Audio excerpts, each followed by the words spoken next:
젊은 자들아 이와 같이 장로들에게 순종하고 다 서로 겸손으로 허리를 동이라. 하나님은 교만한 자를 대적하시되 겸손한 자들에게는 은혜를 주시느니라. 그러므로 하나님의 능하신 손 아래에서 겸손하라. 때가 되면 너희를 높이시리라. 아멘. 예, 제가 없는 동안에 2주 동안 우리 귀한 목사님 오셔서 말씀을 전해 주셨습니다. 우리 성도님들 한 분 한 분 이렇게 대화를 하다 보니까 다 은혜를 받으셨더라고요. 그래서 저도 얼마나 기뻤는지 모릅니다.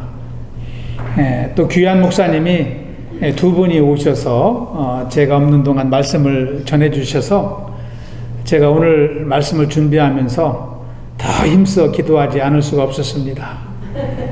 또 제 말씀을 듣고 또 은혜가 떨어지면 어떠할까 그런 걱정 때문에 제가 근심하며 말씀을 준비했습니다. 제가 없는 동안 교회를 지켜주시고 또 저를 위해서 기도해 주시고 또 하나님 맡겨주신 사역을 잘 감당해 주신 성도님들께 깊은 감사를 드립니다. 할렐루야. 예. 오늘 마지막 우리 베드로전서 말씀은 겸손으로 허리를 동이라 라는 제목으로 말씀의 은혜를 나누고자 합니다. 우리 함께 읽었던 5절에 나와 있는 말씀입니다. 우리 3주 전에 우리 베드로전서 5장 1절에서 4절 말씀을 함께 나누고 제가 휴가를 떠났는데요. 그 말씀의 제목이 양무리의 본이 되라 그런 말씀이었습니다.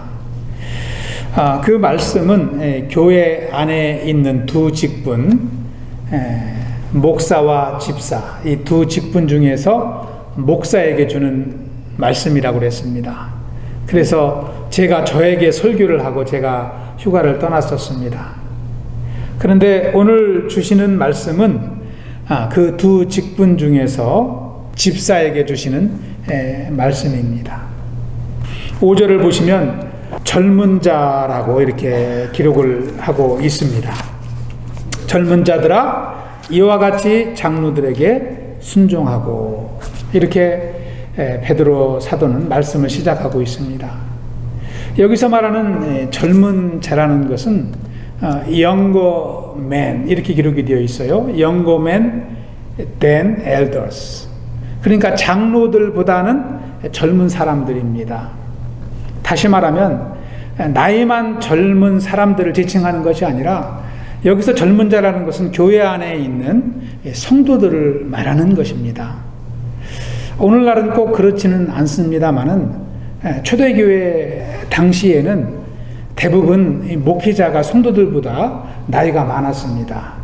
연장자였습니다. 그래서 베드로 사도는 성도들을 이제 젊은 자들 이렇게 말하고 있는 것이죠. 오늘 말씀을 통해서 우리 성도님들은 또 이제 신앙생활 가운데 하나님이 주신 사명이 무엇인지를 발견할 수가 있습니다.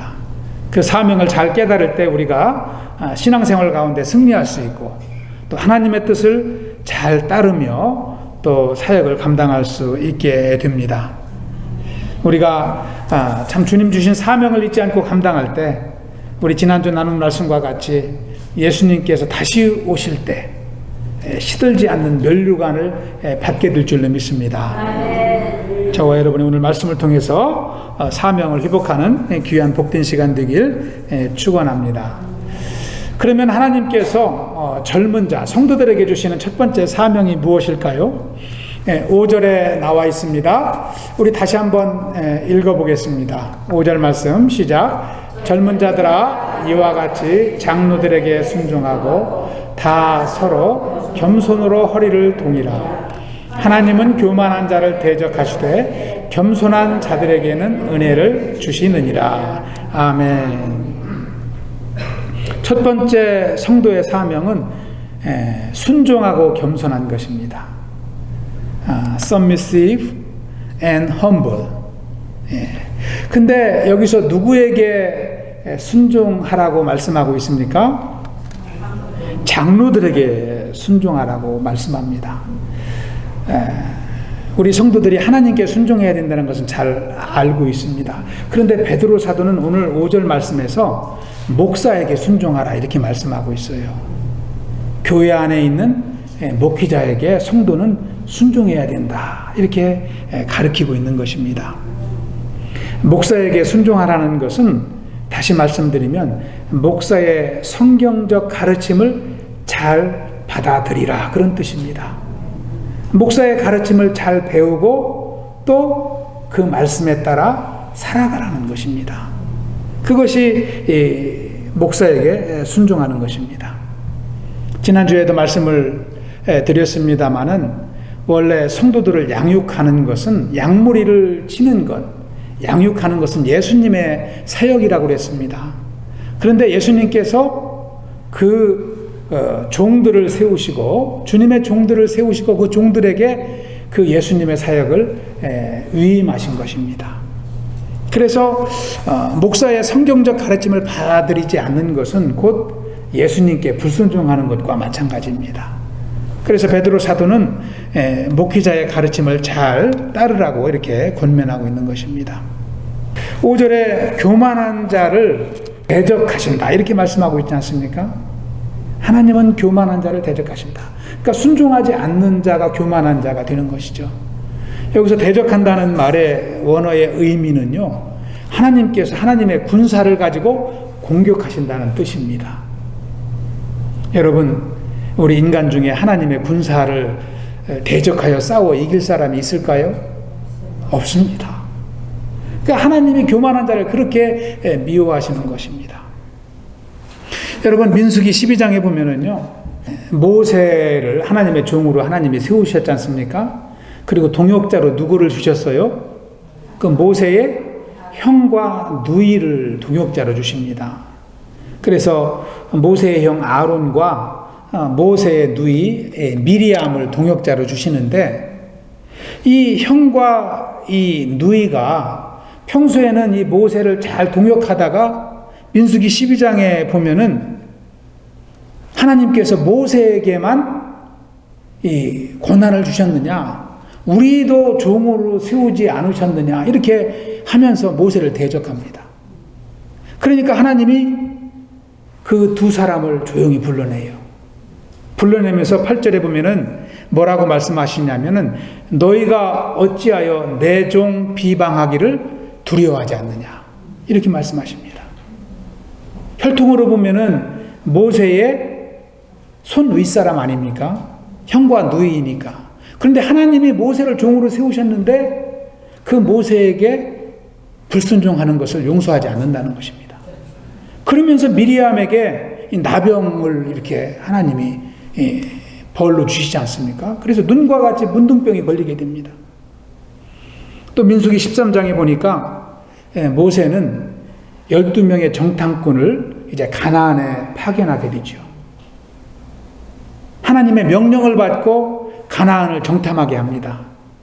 그래서 이 정탐꾼들이 가나안에 가서 40일 동안 가나안 땅을 돌아보며 돌아와서 바란 광야 가데스에서 모세에게 보고를 하게 됩니다. 여러분 잘 아시지 않습니까? 그런데 보고를 하는데 10명은 부정적인 보고를 합니다.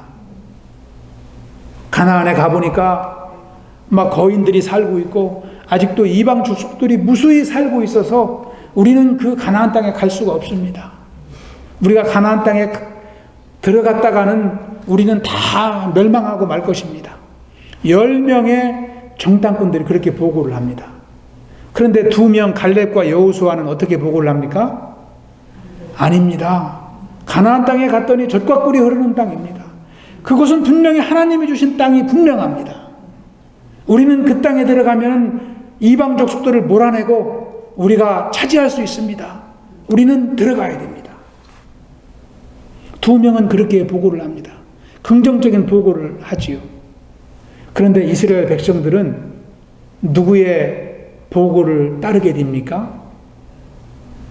갈렙과 여호수아가 아니라 10명의 부정적인 보고를 듣고 밤새도록 통곡하며 웁니다. 우리는 이제 여기서 죽게 되는구나 하면서 웁니다. 여러분, 여기서 우리가 이스라엘 백성들의 마음 상태를 한번 생각해 볼 필요가 있어요. 저는 이 말씀을 이 새벽에 곰곰이 생각을 해 보았습니다. 왜 이스라엘 백성들이 그렇게 밤새도록 통곡했을까?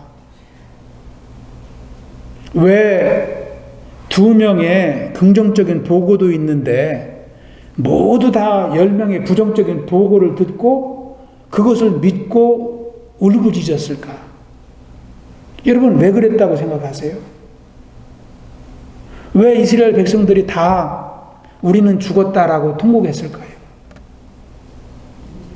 2명의 보고보다는 10명의 보고가 더 정확할 것 같으니까 다수결로 이스라엘 백성들이 결정하고 그 뜻을 따르고 울었을까요? 저는 그렇다고 생각하지 않습니다. 그것은 원래 이스라엘 백성들의 마음 속에 하나님을 순종하고자 하는 믿음이 없었기 때문이에요. 하나님을 순종하고 광야의 길을 걸어왔다면 가나안 땅을 약속의 땅으로 바라봤을 것입니다. 하나님이 주신 약속의 땅으로 바라봤을 거예요. 그러니까 하나님을 불순종하니까 그 하나님이 주신 약속도 잃어버린 거예요. 여러분, 우리도 마찬가지입니다. 우리가 하나님의 자녀로 구원을 받았습니까? 그런데요, 오늘 하루 살면서 하나님의 구원의 약속을 잊어버리면 우리는 그냥 절망하며 살아가는 거예요. 그런데 날마다 하나님의 약속을 기억하는 하나님의 백성들은 고난이 와도 소망 가운데 나아가는 것입니다. 하나님이 나를 인도하신다는 확신 가운데 살아가는 것입니다. 이스라엘 백성들은 하나님을 불신하니까 그 10명의 부정적인 보고가 자기들의 마음에 와 닿은 거예요. 그렇지. 하나님은 우리를 이 고생길로 인도하셨지. 어떻게 하나님을 신뢰할 수가 있어? 우리 눈앞에 놓여있는 이 고생길을 보라는 것이죠. 그러면서 낙심하게 된 것입니다. 여러분, 우리의 삶 가운데도 마찬가지라고 생각합니다. 우리가 순종하지 못하고 불평한다는 것은요, 우리의 마음에 하나님의 은혜가 없다는 증거예요. 하나님과의 관계에서 우리가 든든히 서 있지 못하다는 증거입니다. 여러분, 하나님의 관계에서 실패한 인생은 사람의 관계에서도 실패합니다. 그래서 누구를 만나도 기쁨이 없어요. 누구를 만나도 관계가 깨어집니다. 그래서 성도 간에도 서로 기쁨을 나누고 서로 겸손해야 되는데 겸손하지 못하고 서로 대적하고 싸우게 되는 것입니다. 여러분, 오늘 말씀해 보면은 장로에게 순종하고 서로 겸손으로 허리를 동이라 이렇게 말씀하고 있습니다. 성도 간에는 서로 겸손하고 이렇게 섬겨주라고 이렇게 말씀을 하고 있습니다. 그런데 하나님의 관계에 실패하면 성도 간의 관계는 여지없이 실패하게 되는 것입니다. 여기서 허리를 동이라는 말은 원래 노예들이 주인을 섬기기 위해서 앞치마를 허리에 두른다, 그런 뜻입니다. 노예들이 주인을 섬기기 위해서 앞치마를 두르는 것입니다. 그 노예의 모습이 어때요? 한없이 겸손하잖아요. 앞치마 두르고 주인 앞에서 막 허리를 내놓고 막 이렇게 섬길 노예가 있습니까? 굽신굽신 하는 것입니다. 우리 성도 간에는 서로 그러한 모습으로 대하라는 거예요. 할렐루야. 그것이 성도의 사명이라는 거예요. 첫 번째 사명이 장로에게 순종하고 성도 간에 서로 겸손한 것이 첫 번째 사명이라는 것입니다. 하나님이 왜 그렇게 신앙생활을 그렇게 힘들게 하실까요? 여러분, 잠언 3장 34절에도 보시면 하나님은 겸손한 자에게 은혜를 베푸신다고 그랬어요. 은혜를 주시기 위해서 저와 여러분에게 순종하고 겸손하라고 명령하시는 줄 믿습니다. 또 6절을 보시면 그러므로 하나님의 능하신 손 아래에서 겸손하라. 때가 되면 너희를 높이시리라. 우리가 겸손한 삶을 살 때에 하나님은 우리의 삶을 축복하시고 우리를 반석 위에 세워주시는 줄 믿습니다. 야고보서 4장 10절에도 보시면 주 앞에서 낮추라. 그리하면 주께서 너희를 높이시리라. 성경은 말씀하고 있습니다. 여러분, 그래서 우리는 은혜로 살아야 됩니다. 은혜가 없으면 성도는 아무 능력이 없습니다. 자녀로 살아갈 수도 없고 일꾼으로 살아갈 수도 없습니다. 은혜가 떨어지면 세상 사람들과 똑같이 우리 안에 욕심으로 가득 차게 됩니다. 그 사람에게서 기쁨을 찾을 수가 없습니다. 인생에 소망이 없습니다. 여러분, 제가 한국에 가서 여러 사람을 만났지 않습니까? 고향 사람도 만나고 혈육도 만나고 우리 목사님들도 여러 분을 만나서 교제하고 많은 사람들을 만났어요. 누구를 만났을 때 가장 기뻤을까요? 어머니? 예, 맞습니다. 예. 또 누구를 만났을 때 기뻤을까요?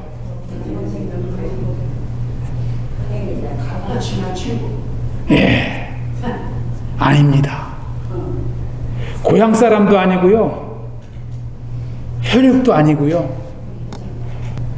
은혜가 충만한 사람을 만날 때 가장 기뻤어요.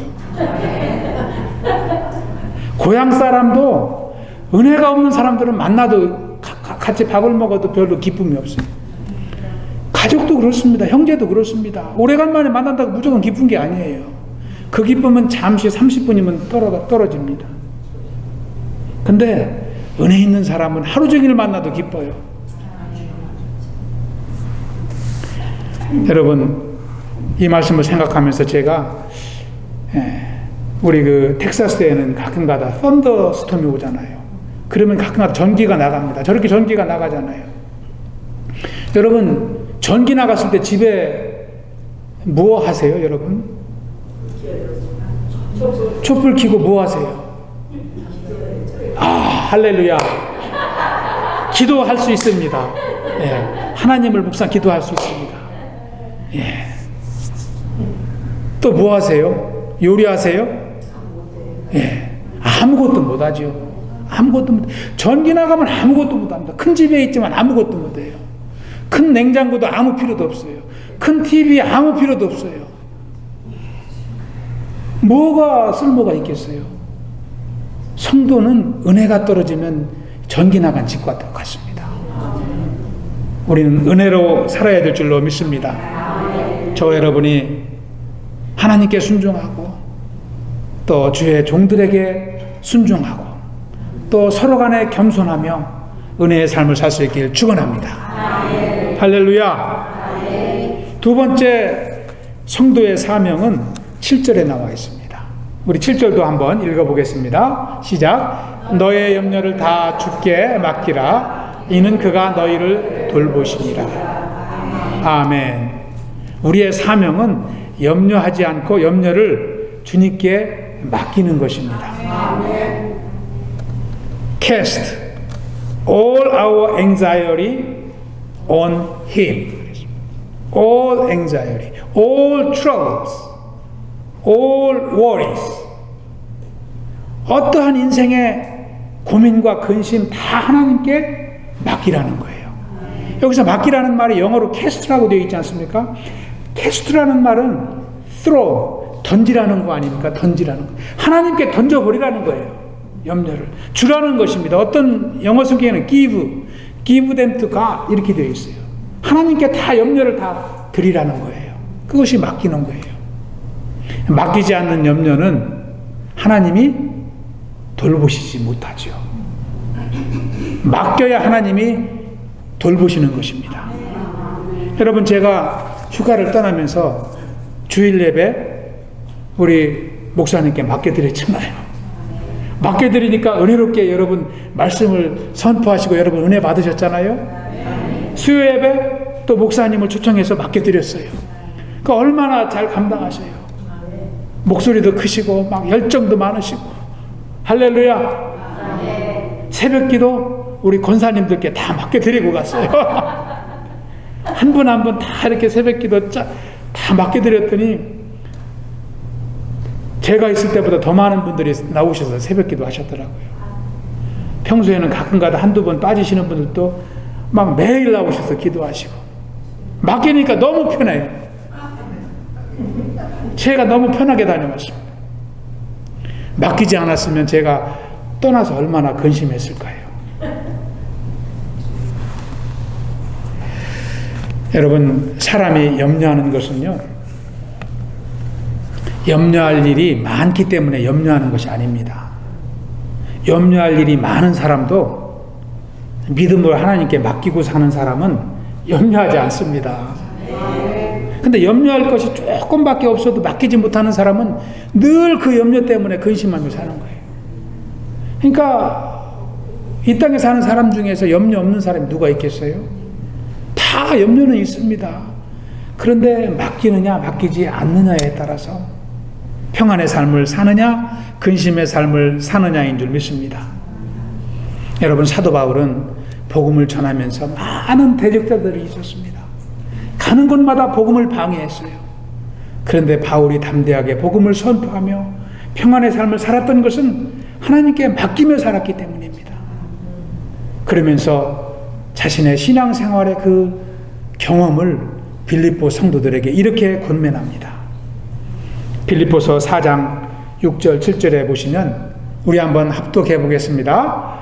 아무것도 염려하지 말고 다만 모든 일에 기도와 간구로 너희 구할 것을 감사함으로 하나님께 아뢰라. 그리하면 모든 지각에 뛰어난 하나님의 평강이 그리스도 예수 안에서 너희의 마음과 생각을 지키시리라. 아멘. 여러분, 염려 중에 기도하면 하나님이 평안으로 우리의 마음을 지키시는 줄 믿습니다. 이번 주 암송유절입니다. 여러분, 2주 동안 암송유절이 없으니까 좀 많이 불편하셨죠? 예. 또 다시 말씀을 통해서 은혜의 삶을 사실 수 있길 축원합니다. 이 말씀을 통해서 하나님이 저와 여러분의 삶을 주관하시는 것을 우리가 날마다 경험할 수 있길 기도합니다. 제가 자주 간증을 합니다마는 저는 유학을 오던 첫 해에 참 이 100일도 안 돼서 클라짓에서 기도할 때 하나님의 음성을 들었습니다. 이 이민의 삶은, 유학 생활은 물질로 하는 것이 아니라 믿음으로 하는 것이다. 그런 하나님의 분명한 음성을 들었습니다. 제가 그때 얼마나 기뻤는지 몰랐습니다. 왜 그러냐면 제가 힘써도 물질은 얻을 수 없지만 제가 힘쓰면, 기도하면 믿음은 하나님께서 듬뿍듬뿍 주시기 때문입니다. 그래서 저는 그 뒤로 참이 어려울 때마다 성도는 믿음으로 산다는 확신 가운데 살았습니다. 여러분, 하나님의 백성은요, 물질이 없어서 가난해서 못 사는 게 아닙니다. 아무리 가난해도 믿음이 있으면 승리합니다. 그런데요, 아무리 풍요해도 믿음이 없으면 넘어지는 것이 성도인 줄 믿습니다. 7절 말씀을 보시면 세번역 성경은 이렇게 기록을 하고 있습니다. 우리 한번 읽어보겠습니다. 시작. 여러분의 걱정을 모두 하나님께 맡기십시오. 하나님께서는 여러분을 돌보고 계십니다. 아멘. 얼마나 이 말씀이 우리에게 든든함을 줍니까? 우리 서로 한번 인사해 보겠습니다. 맡기며 사십시오. 할렐루야. 하나님께 맡길 때 누리는 축복은 하나님의 보호를 받는 것입니다. 시편 기자도 시편 55편 22절에서 이렇게 말씀합니다. 네 짐을 여호와께 맡겨버리라. 그가 너를 붙드시리라. 여러분, 잘 아시는 다윗은 많은 대적자가 많았습니다. 그의 부하들이 그를 대적했습니다. 그의 아들 압살롬이 그를 죽이려고 했습니다. 그런데 다윗은 승리하는 삶을 살았습니다. 왜 그랬을까요? 하나님께 맡겼기 때문에. 여러분 시편의 다윗의 시를 한번 읽어보시면 다윗과 같이 고난의 삶을 사는 사람이 없습니다. 그런 날마다 생명의 위협을 느끼며 살았습니다. 많은 사람들이 그를 죽이려고 했기 때문입니다. 그런데 또한 다윗과 같이 다윗만큼 평안한 삶을 살았던 사람도 없습니다. 그가 그렇게 맡기며 살았기 때문입니다. 다윗은 시 37편에서 하나님의 백성들에게 그의 경험을 이렇게 권면하고 있습니다. 1절, 2절을 보시면 악을 행하는 자들 때문에 불평하지 말며 불의를 행하는 자들을 시기하지 말지어다. 그는 그렇게 고난을 받았습니다. 그들은 풀과 같이 속히 배임을 당할 것이며 푸른 채소같이 쇠잔할 것이미로다. 저 여러분이 고난 가운데 있을지라도 염려하지 않길 기도합니다. 아멘. 또 4절에 보면은 이렇게 기록합니다. 또 여호와를 기뻐하라. 아멘. 그가 내 마음의 소원을 내게 이루어 주시리라. 아멘. 5절 6절에서는 이렇게 다윗은 선포하고 있습니다. 우리 한번 읽어보겠습니다. 시작. 내 길을 여호와께 맡기라. 그를 의지하면 그가 이루시고 내 의를 빛같이 나타내시며 내 공의를 정오의 빛같이 하시리로다. 아멘.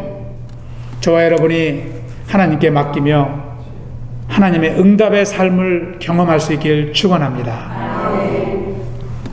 마지막 세 번째는 성도의 사명은 8절에 나와 있습니다. 우리 8절 또 읽어보겠습니다. 시작. 근신하라 깨어라 너희 대적 마귀가 우는 사자같이 두루다니며 삼킬 자를 찾나니. 세 번째 사명은 Be alert and of sober mind. 근신하여 깨어 사는 것입니다.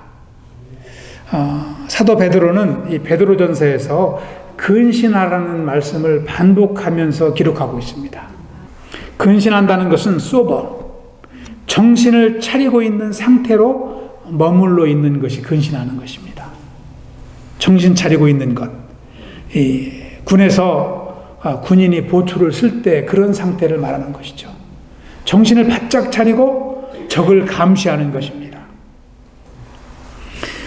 우리가 하나님께 모든 것을 맡긴다고 해서 아무것도 하지 않는 것이 아닙니다. 우리가 모든 근심을, 염려를 다 하나님께 맡기지만 우리가 해야 될 것은 하나 있습니다. 그것은 바로 근신하는 거예요. 깨어있는 것입니다. 여러분, 예수님께서도 제자들에게 복음서에 보시면 깨어있으라고 여러 번 말씀하십니다. 특별히 우리가 기억하는 것이 겟세마네 동산에서 기도하시면서 제자들에게 말씀하시지 않습니까? 너희도 여기서 깨어 기도하라. 1시간 동안 깨어 기도하라. 그런 말씀을 하시잖아요. 그런데 제자들은 어떻게 했어요? 깨어있지 못하고 눈을 감았습니다. 깨어있지 못하면 자는 것입니다. 예. 다시 말씀드리면 성도가 기도하지 않으면 영적으로 자는 거예요. 우리는 그것을 알아야 됩니다. 잠을 자는 제자들에게 예수님은 뭐라고 말씀하십니까? 호통을 치십니다. 너희가 1시간도 깨어있지 못하느냐? 나와 함께 깨어있어라. 3번이나 반복하시잖아요. 그런데도 제자들은 끈질기게 3번씩이나 깨어있지 못합니다. 이렇게 연약한 것이 우리 인생입니다. 우리는 영적으로 눈을 뜨고 살아야 돼요. 그것이 깨어 사는 것입니다. 맡겼다고 해가지고 잠자면 안 되는 것입니다. 여러분, 아침에 기도하기 위해서 일어나는 것 쉽습니까? 쉽지 않습니다. 어렵습니다. 일찍 자야 일찍 일어납니다. 삶의 습관이 바뀌어야 됩니다. 너무나 힘듭니다. 그렇지만 우리는 깨어 있어야 돼요. 이것은 옵션이 아닙니다. 왜요? 깨어 있지 못하면 우리는 잠자기 때문입니다. 우리는 영적으로 깨어 살아야 됩니다. 특별히 우리가 깨어 살아야 되는 이유를 오늘 성경 말씀은 분명하게 기록하고 있습니다. 우리 8절을 다시 한번 보시면 근신하라 깨어라 너희 대적마귀가 우는 사자같이 두루다니며 삼킬 자를 찾나니. 여러분, 마귀는 자지 않는다는 거예요. 마귀는 항상 깨어서 잠자는 우리를 삼키기 위해서 돌아다닌다는 거예요. 그런데 하나님의 백성들이 깨어있지 않을 수가 없는 것입니다. 여러분, 마귀는 비방합니다. 하나님의 백성들을 비방합니다. 송사합니다. 그리고 우리의 믿음을 빼앗아가기 위해서 공격합니다. 여러분이 은혜를 받았다면 여러분은 더 깨어 살아야 됩니다. 여러분 은혜 받고 깨어있지 못하면 그 은혜 일주일도 못 갑니다. 그 은혜가요 원망으로 바뀌어요. 그래서 은혜를 받을수록 신앙의 영적인 깊이가 깊어질수록 우리는 더 깨어 살아야 됩니다. 마귀가 더 공격하기 때문입니다. 그래서 베드로 사도는 믿음을 굳게 해서 마귀를 대적하라고 권면하고 있습니다. 하나님은 10절에 보시면 깨어 기도하는 자를 고난 중에 온전하게 하시고 굳건하게 하시고 강하게 하시고 그의 털을 견고하게 하십니다. 할렐루야. 오늘 말씀을 정리합니다. 오늘 말씀을 통해 볼 때 우리는 깨어 살지 않을 수 없습니다. 기도하지 않을 수가 없습니다. 기도할 때 기쁨이 샘솟고 능력이 샘솟고 하나님의 지혜가 충만하기 때문입니다. 하나님의 음성을 듣게 됩니다. 저도 한국에서 긴 휴가를 보내면서 참 이 아침에 깨어 있는 것을 빼놓지 않았습니다. 여러 곳을 가보고 많은 분들을 만나고 했지만 참 이 하나님과 함께하는 시간이 어떠한 시간보다도 귀한 시간이 아닐 수 없었습니다.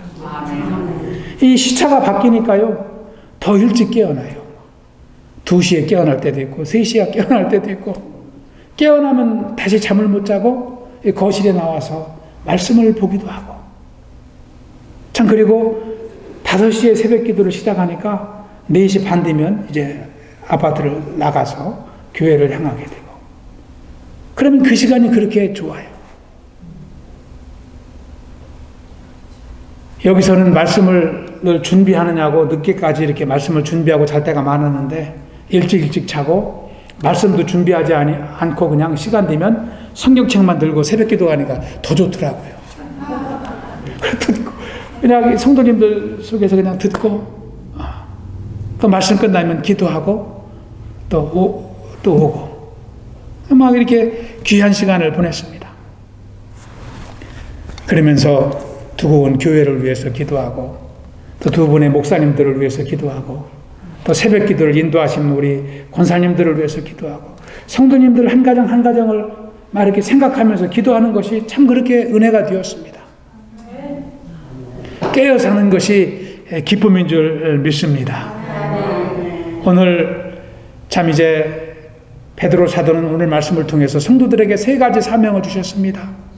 첫 번째는 참 교회 장로들에게 순종하고 서로 겸손하고 두 번째는 염려를 다 주님께 맡기며 살라고 그랬습니다. 그리고 마지막 3번째로 근신하며 깨어 살라고 그랬어요. 이 3가지 사명을 주셨습니다. 그런데요, 이 한 가지를 시작하면 이 사명은 다 하나님이 감당하게 하십니다. 그 사명이 무엇일까요? 저는 마지막 3번째에 있는 깨어 사는 것이라고 생각합니다. 여러분, 깨어 살면 기도하지 않습니까? 기도하면 맡기게 됩니다. 기도하는 것이 하나님께 맡기는 것입니다. 하나님께 맡기면 순종하게 되고 겸손하게 되고. 할렐루야. 저 여러분이 하나님의 말씀과 기도 가운데 능력의 삶을 살아갈 수 있길 축원합니다.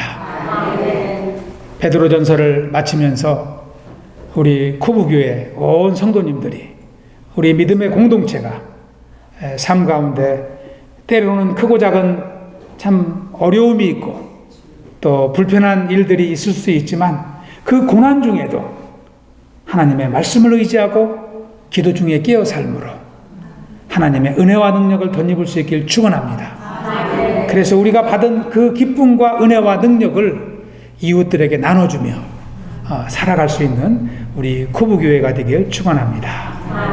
기도하겠습니다. 아버지 하나님 감사합니다. 주님께서 참 이제 베드로전서 말씀을 통해서 고난 중에 승리할 수 있는 비결을 가르쳐 주시니 감사를 드립니다. 아버지 특별히 오늘 마지막 말씀을 통해서 성도의 사명을 회복시켜 주시고 우리가 이 땅을 살아가는 동안 하나님의 말씀과 기도 가운데 깨어 살며 승리의 삶을 살아갈 수 있도록 인도하시니 감사를 드립니다. 아버지 주여 우리 코브교회를 축복하여 주시고 하나님의 믿음의 백성들을 축복하여 주시고 또 이 땅의 고난 중에 승리의 삶을 살아갈 수 있도록 인도하여 주시옵소서. 그리하여 주님 주신 사명을 감당하며 또 이웃들을 참 품고 기도하며 서로 함께 기쁨의 삶을 살아갈 수 있도록 인도하여 주시옵소서. 은혜 주신 하나님께 감사와 찬양을 돌려드리며 우리 주 예수님 이름으로 기도하옵나이다. 아멘.